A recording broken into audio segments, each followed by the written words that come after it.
ስለዚህ በማህበር ጸሎት ስንወጥ አባ ጊዮርጊስ ማህበር ጸሎት ላይ መገኘትን ምን ብሎ ያስተምራል? ሁለት ውሾች አሉ። አንደኛው እንጀራ ባፉ ይዟል፣ አንደኛው አላዘም እና ሊቀማ ይከተለዋል። ሲከተለው የሚሮጠው ውሻ ከየት ይደርሳል? ባህር ውስጥ ይደርሳል። ባህር ውስጥ ዝቅ ብሎ ሲያይ እንጀራ ባፉ የያዘ ውሻ ያያል። ግን ማነው? ራሱ ነው። ሲያይ ሌላ እንጀራ ብሎ ነክሶ ሊቀማ አፉን ክፍት ሲያደርግ ይወድቃል። ከኋላ ያዝለው መጥቶ ለቀም አድርጎ ይበላል።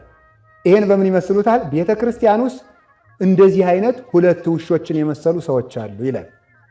አንደኞቹ ምንድናቸው መሰላችሁ? እንጀራውን ይዘው እየጮሁ እንጀራ የሚጥሉ የሚባሉት እየጸለዩ ግን ክፉ ሰዎች ማለት ናቸው። የውሻ ግብር ያለባቸው ናቸው። ያኛው ግን ዝም ብሎ እየተከተለ እንጀራ ያላዘው ማለት ደግሞ እንደው መውጫ መግቢያውን የማያውቁ መጥቶ ዝም ብሎ ተመስገን ወላላ ወዲቱ ጭንቃ ማላጅቱ አንቺ ታውቂያለሽ እንደዚህ የሚለው ነው። በቃ አሁን ጊዮርጊስ አሁን በገጠሩ ስትሰማው ፈጣሪ ጊዮርጊስ ማረኝ፣ ፈጣሪ መርቆሪዎስ ማረኝ፣ ፈጣሪ ሚካኤል ማረኝ። አሁን እግዚአብሔር በዚህ ሁሉ የሚቆጣ ይመስላችኋል? አይቆጣም። ደስ ነው የሚለው ማምላክ ፈጣሪ ስላሉ እንጂ በእውነቱ እሱ ጊዮርጊስ እንዳልፈጠረ ያውቅ የለ እሱ መርቆሪዎስ እንዳልፈጠረ ያውቅ ሞልቶ ይቀበላቸዋል። ምን እያሉ እንደሆነ ይገባል። ይቅር በለኝ። እኔ አንድ ገበሬ አንድ ቤተክርስቲያን ላይ ሲጸልዩ የሰማሁትን ጸሎት እስከ ዛሬ ሰምቼው አላውቅም። እንዲሁ ከ150 ዳዊት ይልቅ ትዝ ሲለኝ ይመስጠኛል። የህዳር ማርያም ነውና እንዲሁ መተው ቆሙና ሻሻቸውን ጠምጥመው ገጠር ቤተክርስቲያን ነው። ኧረ እባክሽ ድንግል ማርያም፣ ኧረ እባክሽ ህመም አለባቸው ለካ ውጋት፣ ኧረ እባክሽ አርቂልኝ። እንዲያው ግን የምድሩ ውጋት እንዲህ ከከፋ የሰማዩ እንዴት ይሆን አሉ። ይሄ ትልቅ ጸሎት ነው ማምላክ ከዳዊት እንዲሁ ብዙ ዳዊት አይበዛም? ማይሌት ቆሞ መናከስም ይበልጣል። እውነቴን ነው። ታዲያ ስለዚህ ምን ማለት ነው? የዋለኛው ውሻ የፊተኛውን ይዞ ይሄዳል ማለት እዚህ ቤተክርስቲያን በማህበር ጸሎት ስትገኙ፣ ኪዳን ላይ ቅዳሴ ላይ ስትገኙ ክፋት ያላቸው ግን ብዙ የሚጸልዩ ሰዎች አሉ። አዲያ ዝም ብለን እኛ ደግ ውሾች ከሆን የእነዚያን ይዘን እንሄዳለን ማለት ነው። ገብቷችኋል አይደል?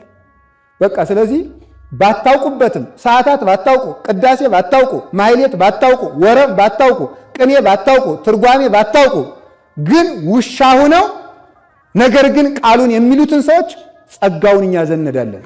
ሌላው ጩኸቱን እኛ ጸጋውን ግን አይዟችሁ እኛንም ይመረናል። ያም ስላሏችሁ እንዳትኮሩ፣ እኛንም ደግሞ እግዚአብሔር በቸርነቱ አይጥለንም።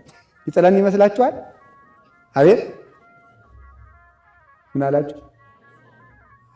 እናንተ ቀዝቃዛ ውሃ ሰጥታችሁ ከጸደቃችሁ እኛ ክርስቶስን መጹተን ላንጸድቅ ነው?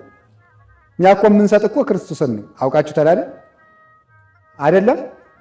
እናንተ ዝክር አምጣችሁ እንጀራ በጨው ትዘክራላችሁ። እኛ የምንዘክራችሁ ግን የክርስቶስን ስጋ ነው፣ የክርስቶስን ደም ነው። እና ምእመናን እንዲሁ በሞት ያደራችሁን ሌላ ደብርም ተናግሬያለሁ። እንጀራ በላው ብላችሁ አትኩሩ። አንድ ካህን አሉ በዚህ ዘመን ማውቃቸው ሰው ቤት እንጀራ አደው ይበሉና ቀጣፊ አሁን እንጀራ በላው ብለህ ደግሞ ልትኮራ ይላሉ። እሷ ልጃቸውን እኮ ነው የመስጠት ዘር ያናባ ገሌ ዘር አምናማ አብልተህ ነበር አይሉ ሌባ አሁን ደግሞ ይችን እንጀራ አብልተህ ደግሞ የጸደኩ ሊመስል ይችላል። ንስሐ ግባ ልቅ ይላሉ። እንዲህ ነው መሆን ያለበት ማለት ነው። አትኩራሩ። ወዲያው ሪፖርት አድርጉልኝ አባ ገሌ 10 ሺህ ብር ሰጥቷል እልል በሉለት። እንዲሁ መከራ እኮ ነው በእውነቱ ማለት ነው። እዚያ በኋላ ክርስቶስ በደም የመሰረታት መድኃኒዓለም ተቀምጦ 10 ብር የሰጣችሁት እናንተ ስትመሰገኑ ትውላላችሁ። ራሳችሁን ካዱት። የሰጣችሁትን ነገር ዘወር ብላችሁ አትዩ አላችሁ ምእመናን። እግዚአብሔር ከሁላችን ጋር ይሁን። ስለዚህ በማህበር ጸሎት ስንገኝ ቅዱስ ባስልዮስ ይህንን ደምስሶ ጣለ። በደብዳቤ አምጥታ ኃጢአቷን የደመሰሰላትም አለች።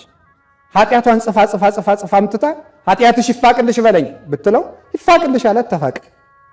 ይፋቅልሽ አላት። አንድ ኃጢአት ቢቀር ከሞተ በኋላ ባስልዮስ ገብረ እግዚአብሔር ስራይ ኃጢአት አላመትከ የገረድህን የአገልጋይህን ኃጢአቷን ይቅር በላት ብላ ካስከሬኑ ላይ ብትጥለው የቀረው ኃጢአቷም ተፍቆላታል።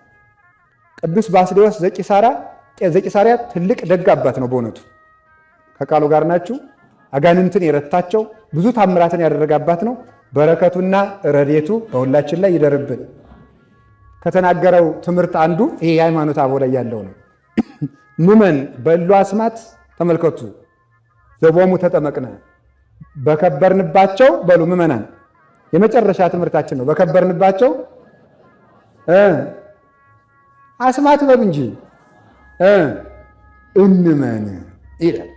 እሺ የከበርንባቸው አስማት ምንድነው ስንለው ምንድናቸው ስንለው ዘወሙ ተጠመቅነ የከበርነው በምንድነው ስትሉ በጥምቀት በጥምቀት አስማት ማለት ስም የሚለው ሲበዛ ነው። ስም የሚለው ሲበዛ ካህን የሚለው ካህናት እንደሚለው ምእመን የሚለው ምእመናት እንደሚለው ስም የሚለው አስማት ይሆናል ማለት አስማት። ስለዚህ ኦርቶዶክስ ተዋሕዶ ቤተክርስቲያን ውስጥ አስማት አለ ከተባለ አለ። አስማቱ ምንድነው ሲባል የተጠመቅንበታቸው አስማት። እነዚህ እነማን ናቸው ካላችሁ አብ ወልድ መንፈስ ቅዱስ ሲበሉ በሉ አይዟችሁ አብ ወልድ መንፈስ ቅዱስ በሉ። በእነዚህ አስማት በሉ። እሺ ምን በል እንመን በሉ እንጂ እንመን። በስላሴ ስም እንመን ማለት ነው በአጭር ቃል ሲተረጎም። በእነዚህ አስማት እንመን የምንለው ምን ለማለት መፈልጌ እንደሆነ ብቻ ልንገራችሁ። አብ ወልድ መንፈስ ቅዱስ አብ ወልድ መንፈስ ቅዱስ ስንት አምላክ ይባላሉ?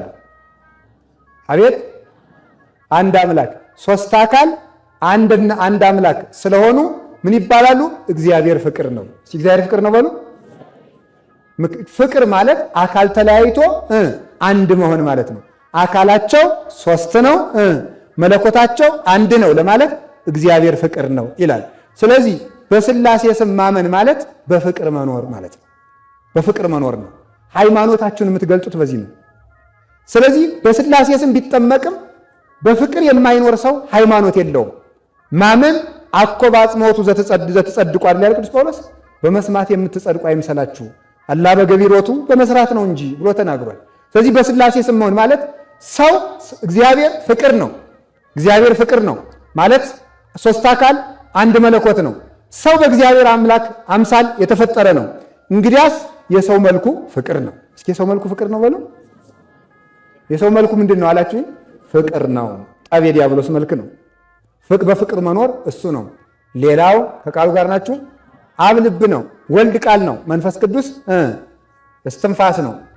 እንደ አብ አስተዋዮች ለባውያን አዋቆች፣ እንደ ወልድ ቃለ ጽድቅ ነው። ወልድ የእውነት ቃል ነው፣ እውነት ተናጋሪዎች። መንፈስ ቅዱስ ሕያው ነው፣ ሕያው ስራ ሰሪዎች ከሆን በስላሴ ማመናችን በዚህ ይታወቃል። አዋቂዎች በሉ እስኪ አንድ ጊዜ፣ እውነት ተናጋሪዎች፣ ሕያው ስራ ሰሪዎች ከሆን ምን እንባላለን? በስላሴ አመን ይባላል። የስላሴን መልክ መያዝ ማለት እሱ ነው። ሌላው ደግሞ አብ ለራሱ ልብ ነው፣ ለወልድ ለመንፈስ ቅዱስ ልባቸው ነው። በሉ አብ በሉት። ቀጥሎ ያለው አብ ለራሱ ልብ ነው። እሺ ለወልድ ለመንፈስ ቅዱስ ልባቸው ነው። ዕውቀት ለሌላቸው ዕውቀት የሚሆኑ ሰዎች የአብ መልክ አላቸው። ዕውቀት ለሌላቸው ዕውቀት የሚሆኑ ራሳቸው አውቀው አብና መንፈስ ቅዱስ ዕውቀት ስለሌላቸው አይደለም፣ ዕውቀታቸው አብ ስለሆነ ነው። እኛ ግን ለሌላው ዕውቀት መሆን ስንጀምር ለባውያን ስንሆን በዚህ እንመስላለን። ወልድ ለአብ ለመንፈስ ቅዱስ ቃላቸው ነው። እውነት ተገፍተው ብንናገር እንሞታለን እንዳሉ ለእነዚህ ጠበቃ የሚሆኑ ቃል የሚሆኑ ለሰው ቃል የሚሆኑ ነባቢ ሥጋ ቃል ለሥጋ ቃሉ ነበር በተዋሕዶ ቃል። ስለዚህ አብና መንፈስ ቅዱስ ቃል የሌላቸው አይደሉም። ቃል በቃልነቱ ሕልው ሆኖ ይኖራልና፣ ነገር ግን ቃል ላጡ ምላሽ ላጡ ለተቸገሩ ቃል የሚሆኑ ወልድን ይመስላሉ። አካላቸውን ለመምሰል መለኮታቸውን የመለኮት አንድነታቸውን ለመምሰል ፍቅር ያስተረጉምልናል። ሰው እንዲኖር ሰው የሞተ ሰው እንዲድን የሚፈልጉ ለሰው መዳን የሚያስቡ በመንፈስ ቅዱስ ይመሰላሉ። ሦስቱም ግን በሦስቱ አሉበት። አብ ልብ ነው ስለተባለ ወልድና መንፈስ ቅዱስ ልብ የላቸውም አይባልም። ወልድ ቃል ነው ስለተባለ ሦስቱም በሦስቱ አሉበት። ስለዚህ ለሌላው ሕይወት የሚሆኑ እነዚህ ምን ይባላሉ? መንፈስ ቅዱስ ይመስላሉ። አንድ አባት ነበረ፣ አባ ኒቆላዎስ ይባላል። እና ምንድን ነበር የሚያደርግ መሰላችሁ? የሆነ ባለጸጋ ደህየ። ያው ዘመን ይገላበጥ የለ ሲደህይ 3 ሴቶች ልጆች ነበሩት። የእሱን ልጆች የሚያገባ ጠፋ። ምን ሀብት ሊሰጠን እየተባለ በኋላ ሲጠፋ ለሱም የሚበላው አጣ። ልጆቼን አመንዝር አላርግና የእነሱን እየተቀበልኩ ልብላል። ልጆቹን አመንዝር አድርጎ ከሴተኛ ዳሪ ቦታ አሰልፎ የልጆቹን አካል እየሸጠ ሊበላ ማለት ነው። ዛሬ እንደዚያ ሆነው የሚኖሩ ሰዎች አሉ አይደለም? ሰዎች ልጆች ምን ያህል ተቸግረው እንደሚያመጡ እግዚአብሔር ያውቀዋል። ልጅ ውጭ ሀገር አለኝ ልጅ እንትን አለኝ እያሉ ያለ አግባብ የሚመጻደቁ ሰዎች የልጆቻቸውን መከራ ባያውቁ ነው። ሽጣው ነው የሚበሉት በእውነቱ ማለት ነው። ሁላችንም ይህንን ማወቅ ይጠበቅብናል። ስሩ። ሰምታችኋል። በተለይ ውጭ ሀገር ልጅ ዘመድ ያላችሁ ሰዎች መስራት አለባችሁ። ነውር ነው። እውነቴን ነው። እንዲሁ ቁጭ ብሎ ዝም ብሎ ወር እየጠበቁ እዚያ ባንክ ዶ እያወጡ መብላት ይሄ ቁንጫነት ነው። ቁንጫን ታውቁታላችሁ? አንድ የቆፈረ መስሎ እኛ ለፍተን ያጠራቀምናትን ደም እየመጠመጠ ሌሊቱን ሙሉ እኛን እንቅልፍ እየተነሳን እሱ ሲያብጥ ያድራል። ቁንጫ ማለት እንደዚህ ነው። ሳይደክሙ የሚበላ በሰው ደም የሚኖር ሰው ቁንጫ ነው። መስራት አለባችሁ። የክርስቲያን አንዱ ምልክቱ መስራት ነው። እግዚአብሔር እስከ ዛሬ ይሰራል። የእግዚአብሔር ልጆች ሁልጊዜ ይሰራል። እጃችሁን እግር አድርጋችሁ ማንኛውም ስራ ሳትንቁ መስራት አለባችሁ። የማይሰራ ሰው ክርስቲያን አይደለም። እውነቴን ነው። ስሩ በደንብ። ከዚያ በኋላ እንደዚያ ብሎ ሲያስብ አባ ኒቆላዎስ ተገለጠለትና አባ ኒቆላዎስ ደግሞ ከምናኔ በፊት የሀብታም ልጅ ነበረ። ይሄድና ወርቅ ዶ አባቱ ቤት አመጣና 100 ወቄት ወርቅ ሳይሰማ ከዚያ ከባለ ጸጋው ገና እቅዱን እንዳቀደ እኮ ነው ልጆችን ሽጨል ብላ ሲል በመስኮት ሃይማኖት ስለነበረው ቅን ስለነበረ ሰውየው ቸግሮት እንዲያስላደረገ በመስኮት ያን 100 ወቄት ወርቅ ጣለለት። አንዲቱን ልጅ ዳረ። ሌላ ቀን ጣለለት፣ ሁለተኛዋን ዳረ። ሌላ ቀንም ጣለለት፣ ሶስተኛዋን ዳረ። በኋላ እንዲህ ያደረገ ወርቅ እየጣለ ከዳ ያወጣኝን ሰውማ ለየው ብሎ ቢጠብቅ አባ ኒቆላዎስ በሌላ ቀን ተግቶ ሳልተኛን ማድር ሲጥላት ለማየት ብሎ አየ። አንተ ሰውን ለድነት የምታበቃ ሰው ምንኛ ምስጉን ነህ ብሎ አመሰግነ። ለሰው ድነት የሚያስብ ሰው ቸግሮት ያየው ሰው ሁላችሁ ሲሰርቅ ያያችሁት ካለ በመስረቁ አንደኛ ከሰው ጋር ሁለተኛ ከእግዚአብሔር ጋር ተጣርቷል። በዚህች ነግድ በሉትና ከእግዚአብሔር ጋር አስታርቁት። ያ ነው ማስታረቅ ማለት። መንፈስ ቅዱስን መምሰል ማለት ይሄ ነው። ሰው በሕይወት እንዲኖር ማድረግ፣ የራስንም አካል ሌላውንም አካል ሕያው እንዲሆን መፍቀድ፣ እሱ ነው በእውነቱ ማለት ነው። እንዴ ይሄ ብቻ ይግደንቃቸዋል እንዴ?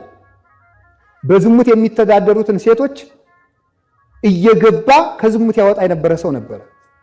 አሁን ዛሬ በእነዚህ ሰዎች የምትፈርዱ ትኖራላችሁ በእውነቱ ማለት ነው። ቸግሯቸው ሰውነታቸውን ሽጠው የሚያድሩ ሴቶች አሉ። ክርስቲያኖች ናቸው። እነሱም መጽደቅ ይፈልጋሉ። የሚያወጣቸው ጠፍቶ እንጂ ማለት ነው። አዲያ አንድ መነኩሴ ነበረ። መነኩሴ ነው። ቀን ስራ ይሰራል፣ ቅርጫት ይሰራል፣ ይሸጣል። ማታ ብሩን ይዞ ከአንዲት ሴተኛ ዳሪ ቤት ይሄዳል። የበቃ ሰው ስለነበር ነው። ደግሞ እንደዚህ እናደርግ ብላችሁ በዚያው ጠፍታችሁ እንዳትቀሩ ብቻ ገንዘብ ስጡ ነው ያልኩኝ። ይገባል። ምን ሆነ መጣ? ከአንቺ ጋር ማደር ፈልጌ ይላል። ነው? አዎ። በል እንግዲህ የመጣህበትን ስትለው ማልቀስ ይጀምራል። እንደ ቅዱስ ዮሐንስ አጽር ምን ነው መልካም አይደለሁም ውብ አይደለሁም ትለዋለች። ነገሩማ መልካም ነበርሽ፣ ዳሩ ምን ይሆናል ሁላችንም አፈር ነንና ይላታል። ታለቅሳለች። ወዲያው ንስሐ አስገብቶ ያችን ወስዶ ለገዳም አስረክቦ መልሶ ደግሞ ቀን ስራው ይሄዳል። ከሌለኛ ሴተኛ ዳሪ ቤት እንደዚያ እያለ እድሜ ልኩን እነዚያን በማዳን የኖረ መነኩሴ ነበረ። በመጽሐፍ የተጻፈለት ማለት ነው። ለሰው መዳን ኑሩ። ለእናት አባታችሁ መዳን መኖር አለባችሁ። እናት አባታችን እኛን ለማሳደን ሰርቀው ሊሆን ይችላል፣ ተበድለው ቀምተው ሊሆን ይችላል፣ ምለው ከርተው ሊሆን ይችላል። ይህንን ሁሉ ዕዳ ለማውጣት ማንም ለቤተሰቡ የማያስብ ነፍሰ ገዳይ ነው የሚለው መጽሐፍ። ለተቸገሩት ማሰብ እኛን እናሳድግ ብለው ኃጢአት ሰርተው ከሆነ እነሱን እኛ መዋጀት አለብን፣ ነፃ መውጣት ማለት ነው። ስለዚህ ሰውን ኃጢአት የሚሰራ ከሆነ ኃጢአት የሚያሰራውን ነገር ከፍሎ ማውጣት፣ በዚያውም ላይ ደግሞ ክርስቶስን ያስመስላል። ክርስቶስ በኃጢአተኛው በአዳም ቦታ ገብቶ አዳምን ነፃ እንዳወጣው በበደለኛ ሰው ቦታ ገብታችሁ በደለኛን ሰው ማውጣት፣ በደሉን ግን ሳትሳተፉ መሆን መንፈስ ቅዱስን ያስመስላል። ከቃሉ ጋር ናቸው። እግዚአብሔር ከሁላችን ጋር ይሁን። አብ በወልድ በመንፈስ ቅዱስ ህልው ሆኖ ይኖራል። ወልድ በአብ በመንፈስ ቅዱስ ውስጥ ይኖራል ማለት አካል በአካል ውስጥ ይኖራል። አብኒ ህልው በወልድ በመንፈስ ቅዱስ፣ ወልድኒ ህልው በአብ በመንፈስ ቅዱስ፣ መንፈስ ቅዱስኒ ህልው በአብ በወልድ ህልው ማለት ነው። አካሉን እንደያዘ በሌላው አካል ውስጥ ይገኛል። ይህ የልብ ተገናዝቦ ነው። የቅዱሳን አንድነታቸው ነው። አካል በአካል አካለ አብ በራሱ አካል ላይ እንዳለ አካሉ ተጠቅሎ ወደ አካለ ወልድ ወደ አካለ መንፈስ ቅዱስ ሳይገባ በአካለ ወልድ ውስጥ በአካለ መንፈስ ቅዱስ ውስጥ ይገኛል። አካለ ወልድ የራሱ አካል ተጠቅሎ አብ ውስጥ ሳይገባ የራሱ አካል በአካልነቱ እንዳለ በአብ አካል ውስጥ በመንፈስ ቅዱስ አካል ውስጥ ይገኛል። አካለ መንፈስ ቅዱስ ተጠቅሎ ወደ አብ አካል ወይም ሳይከፈል ሳይከፈል ወይም ደግሞ ሳይጠቀለል ወይም ሳይገባ ሳያድር የራሱ አካል በአካልነቱ እንደቆመ በአብ አካል በወልድ አካል ውስጥ ይገኛል። ይህ ማለት ምን ማለት መሰላችሁ? ክርስቲያኖች የልብ ተገናዝቦ ያስፈልገናል። የልብ ተገናዝቦ ብሎ አንዱ የአንዱን ብቃት ማወቅ ማለት ነው። አንዱ የአንዱን ብቃት ማወቅ ቅዱስ ዮሐንስ አፈወርቅ የቅዱስ ኤጲፋኒዎስን ሞት፣ ቅዱስ ኤጲፋኒዎስ የቅዱስ ዮሐንስ አፈወርቅን ሞት ነው። አንተም በስደት ትሞታለህ ቢለው አንተም አንበሳ ሰብሮ ትሞታለህ ተባባሉ። ይሄ የሰውን ብሶት ዛሬ ልብ ለልብ የሚተዋወቅ ማንኛውም ጎረቤት ይቅርና ከቤት ያለ ሰው እንኳን አይተዋወቅም። የልብ መገናኘት ታውቃላችሁ? ልንገራችሁ በምሳሌ አስደግፌ። ባለ ዳሪ ሆኖ ያምሰለሰለ ነገሬን እንደው ጠርተን ብናበላቸው እንደው ሳንቲም ብናበድራቸው ብሎ ያስብና ሚስቱ አስካለ ማርያም ብትባል አስካለ ማርያም ለነገሬ እንዲህ ላደርግላቸው ነበር ሲላት እኔም ልልህ ነበር። ይሄ የልብ ተገናዝቦ ነው። በቀር ግን ዳር አንዱ ወደ ምስራቅ አንዱ ምዕራብ የልብ መገናዘብ ቀርቷል ማለት ነው። በልብ ተገናዝበን ከኖር የኩነት መገናዘብ ይባላል። የሥላሴ ነው ከኖር በዚህ ምን ይባላል? የሥላሴ ስም ማመናችን በዚህ ይገለጣል።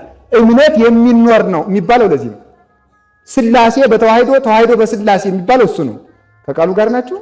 እግዚአብሔር ከሁላችን ጋር ይሁን። የሚያገናዝበን አንድ ልብ የሚያደርገን አንድ ነገር አለ። ምይነሰ ህሊናሁ ለክርስቶስ ብነ ይላል ቅዱስ ጳውሎስ። እኛ እኮ የክርስቶስ ልብ አለን ይላል። አውቃችሁታል ይላል ሊቁ ሲተረጉም። እኛ የነ ፓይታጎረስ ልብ የለንም። እኛ የነ አርስቶትል የነ ሶቅራጥስ ልብ የለንም። እኛ ያለን የክርስቶስ ልብ ነው። በክርስቶስ ልብ እናስባለን ማለት ክርስቶስ የሚያስበው በአንድ ልብ ነው። በማን? በአብ። በአንድ ልብ የሚያስቡ ክርስቲያኖች እነሱ በሥላሴ ማመናቸው ይታወቃል። በአብ ልብነት የሚያስቡ አንድ ቃል የሚናገሩ በሥላሴ እንደሚያምኑ ይታወቃል። አንድ እስትንፋስ የሚናገሩ ማለዳ እውነት ማታ ውሸት የማይናገሩ ቃል ኪዳናቸውን የማያፈርሱ በወልድ ቃልነት ያመኑ ናቸው። ጸንተው የሚኖሩ ፈራሽ በስባሽ የማይሆኑ ማልዳ ተክበው ማታ የማይናዱ የመንፈስ ቅዱስን ሕያውነት ይመሰክራሉ። ሕያው ስራ ስሩ እንድንሰራ እግዚአብሔር ይርዳን። እግዚአብሔር ይርዳን። የክርስቶስ ልብ አለን በሉ ማለት ማለታችሁ ምን ማለት እንደሆነ ታውቃላችሁ? እኛ እንደ ክርስቶስ እናስባለን ማለት እስኪ በሉ። አይዟችሁ እንደው አፈር ሰውንላችሁ በደንብ በሉት። እንደማን እናስባለን? ከዚህ በኋላ ማለዳ ስትወጡ እኔ እኮ እንደ ፈላስፋ ወይም እንደ አንድ አዋቂ ላስብ የተፈጠርኩ ሳይሆን እንደ እግዚአብሔር ላስብ የተፈጠርኩ ነው ብላችሁ ማሰብ ይገባል። እንደዚያ ብለን ካሰብ የእግዚአብሔር ሐሳቡ ሁልጊዜ ምንድን ነው? ድነት ነው። ሁልጊዜ ድነት ካሰባችሁ እናንተ በትክክል ክርስቲያን መሆናችሁን በዚያ ለኩት። ሁልጊዜ ለሰው ድነት የምታስቡ ከሆነ ማለት ነው። የሰማችሁ ነው። ሌላው የአብ የወልድ የመንፈስ ቅዱስ ድርሻ የላቸው። የአብ መንግስት፣ የወልድ መንግስት፣ የመንፈስ ቅዱስ መንግስት የላቸው። አንድ መንግስት ናቸው።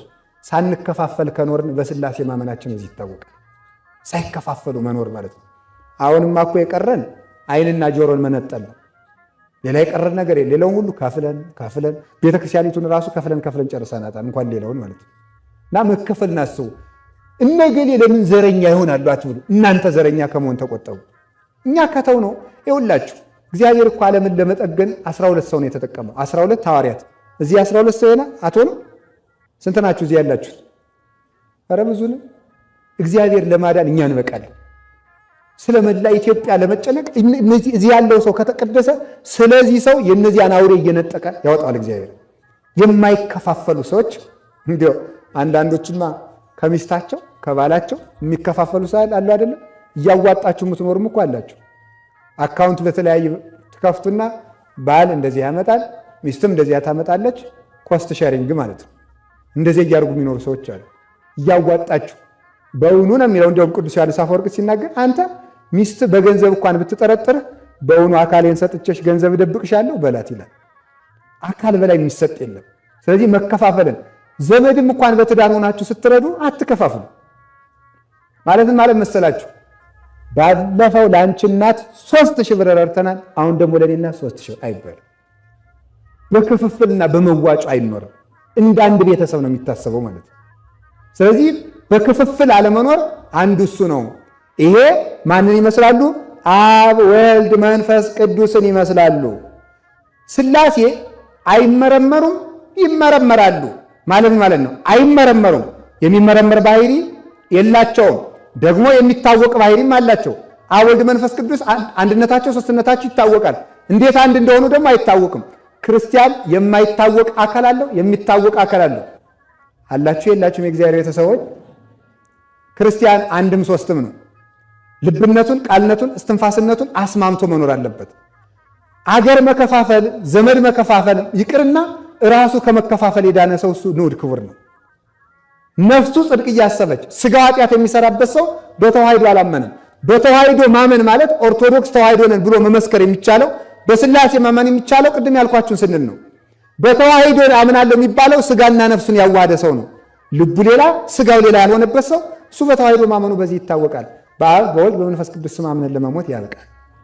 በመጨረሻ የምነግራችሁ እስቲ በከበርንባቸው አስማት በሉ እንመን። ያከበረን የሥላሴ ስም እንጂ የእናት አባታችን ስም አይደለም። ይህን ለይታችሁ ወቁ። እስቲ ሁላችሁ በሉ ያከበረን በሉ የሥላሴ ስም እንጂ የማን ስም አይደለም። አዎ ይህን ነው በደንብ ማወቅበት። ክብራችን ሞገሳችን ሞገስነ ወከብርነ ይልና አባ ጊዮርጊስ ክብራችን ሞገሳችን ማን? ውእቱ ኢየሱስ ክርስቶስ። እሱ ነው ክብራችን ሞገሳችን። ፄው ዘአጣዕሞ ለልሱ መራራውን ዓለም ያጣፈጠ ጨው ማን? ውእቱ ኢየሱስ ክርስቶስ። መጾር ቀሊል አርሁት ሰናይ ቀላል ሸክም ልዝብ ቀንበር ማን? ውእቱ ኢየሱስ ክርስቶስ። ክብርና ሞገሳችን እሱ ነው። እሳት ውስጥ ስንገባ የእናታችን ስም ተከትሎን አይሄድም። ገደል ስንወረወር የሚከተለን የሥላሴ ስም ነው። አአት ወእትነሣ ይላሉ አባቶቻችን። አአት ወእትነሣ አማትቤ እነሳለሁ በስመ አብ ወወልድ ወመንፈስ ቅዱስ። በአብ በወልድ በመንፈስ ቅዱስ ስም አማትቤ እነሳለሁ። እናሳ እመኒ ወደቁ ተመልከቱ። በወርቅም እንኳን ሰለስተ አስማተ ነሲኤ የትመረጎዝ በወርቅም ሦስቱን ስሞች በትር አድርጌ እመረኮዛቸዋለሁ። ወመኒ ሆርኩ ውስተ ጽልመት እግዚአብሔር ያበርሊተ ለሚለው አባ ጊዮርጊስ። ስለዚህ እመኒ ወደቁ ሰለስተ አስማተ ነሲኤ የትመረጎዝ በሉት። በግዕዝ ብታውቁትም ባታውቁት በሉ። አቤት አቤት አይዟችሁ አይዟችሁ። እንደው ኮንጎር ይህንን ኤቢሲዲ እያጠናችሁ እኮ ነው እንዲሁ መከራ ያበላችሁ። የሀገራችሁን ቋንቋ እነሱ የኛን እየተማሩ ይዘርፉናል። እናንተ የኛ ፊደል ይቀነስ ትላላችሁ። እነሱ ሳይቀንሱ ይማሩና የኛ መጽሐፍ ይዘርፋሉ።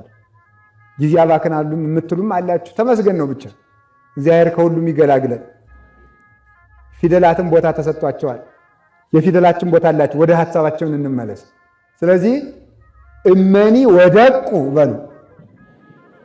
በቃላችሁ ከያዛችኋት ጀግኖች። እመኒ ወደቁ ሰለስተ አስማተ ነሲኤ እትመረጎዝ። እንድገሙ እመኒ ወደቁ። እሺ ሰለስተ በሉ አስማተ ነሲኤ እትመረጎዝ። ለሶስተኛ ጊዜ እናንተ ብቻችሁ አንበሉ። እንግዲህ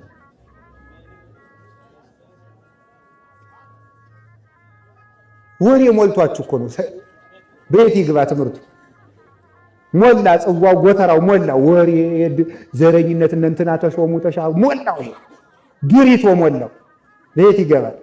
እስኪ አንድ ጊዜ በሉ ይቅር በሉ እንግዲህ እመኒ ወደቁ በሉ። እሺ አስማተ ነሲኤ።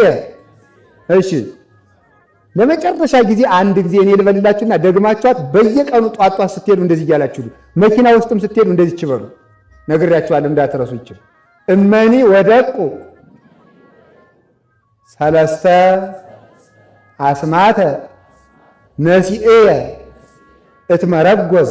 እሺ በሉት እንደገና።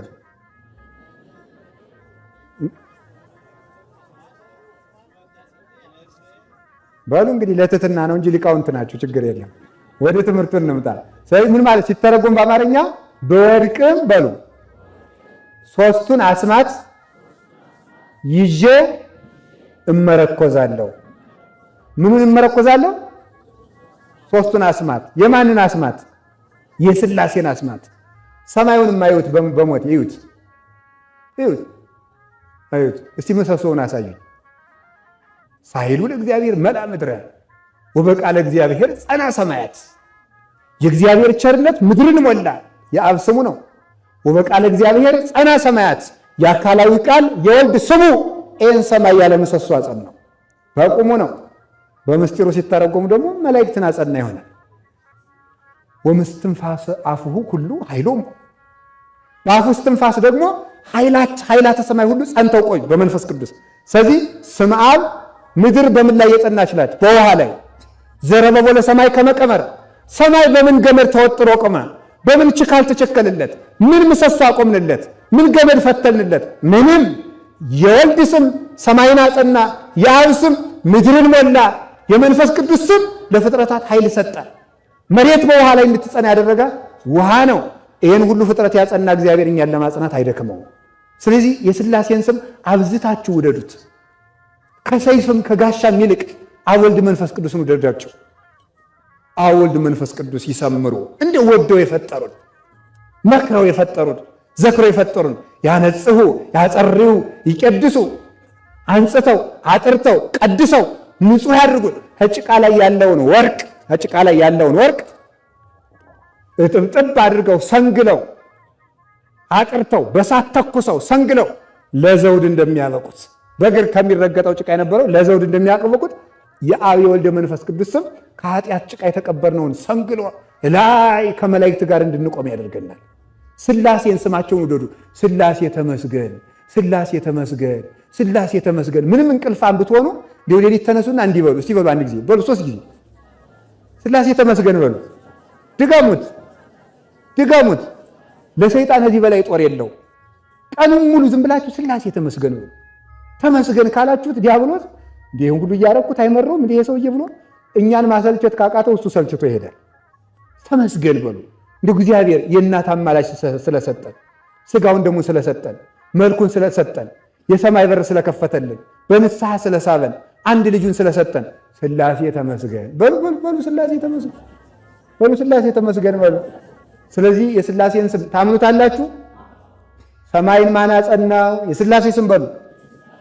ምድርን ማን አጸናት? መላእክትን ማን አጸናቸው? ፍጥረታትን ማን አጸናቸው? ለሁሉ ነገራችሁ የሥላሴን ስም ተጠቀሙ። ስታነቡም በስመ አብ ወወልድ ወመንፈስ ቅዱስ አሐዱ አምላክ፣ ስትበሉም በስመ አብ ወወልድ ወመንፈስ ቅዱስ አሐዱ አምላክ፣ ስትደነግጡም በስመ አብ ወወልድ ወመንፈስ ቅዱስ አሐዱ አምላክ። የሥላሴ ስም ጋሻም ትጥቅም ልብስም ነው። መፈራትም ይሰጣችኋል።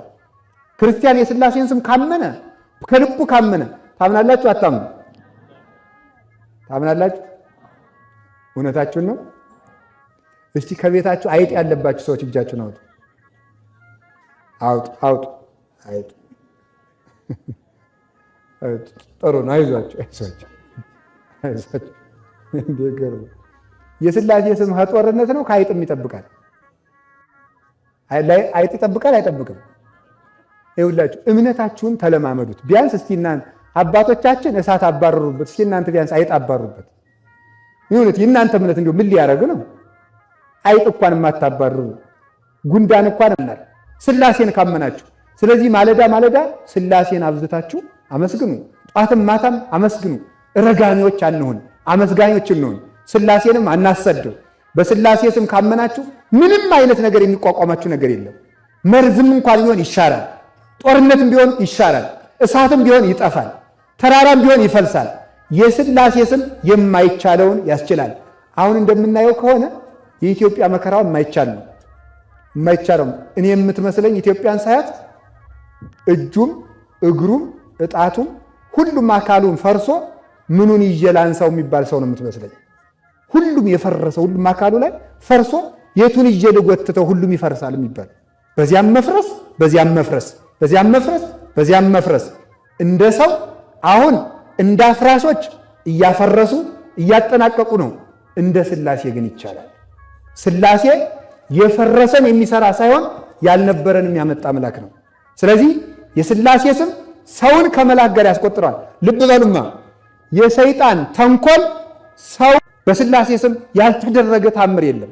ግን ተመልከቱ፣ ታምር ያልተገለጠው እግዚአብሔር ታምር ስለማያደርግ ሳይሆን ታምር እንዲያደርግ የሚፈቅድ ሰውነት ስለሌለን ነው። እና የእግዚአብሔር ቤተሰቦች ከፍ ያደረገንን ስም እንመነው፣ እንመካበት። ባላችሁ ነገር ይዟችሁ ይወድቃል እንጂ አትመኩበት። ሰምታችኋል አይደል? ሰው ከሰውም ውድቀት ከራሱም ውድቀት ይማራል። በደንብ ማስተዋል ይገባችሁ። ስልጣንን ቢደገፉት ይዞ ይወድቃል። ገንዘብን ቢደገፉት ይዞ ይወድቃል። ዘመድም ይዞ ይወድቃል። የሥላሴ ዘም ግን ወደ ሰማይ ያወጣል። ከጉድጓድ ያወጣን አብ ወልድ መንፈስ ቅዱስ ክብር ምስጋና ይግባው። በዚህ ስም ታምነን ሰይጣንን ድል ነስተን እንድንሞት እንድንከብር እግዚአብሔር ይርዳን። ስብሐት ለእግዚአብሔር ወለወላዲቱ ድንግል ወለመስቀሉ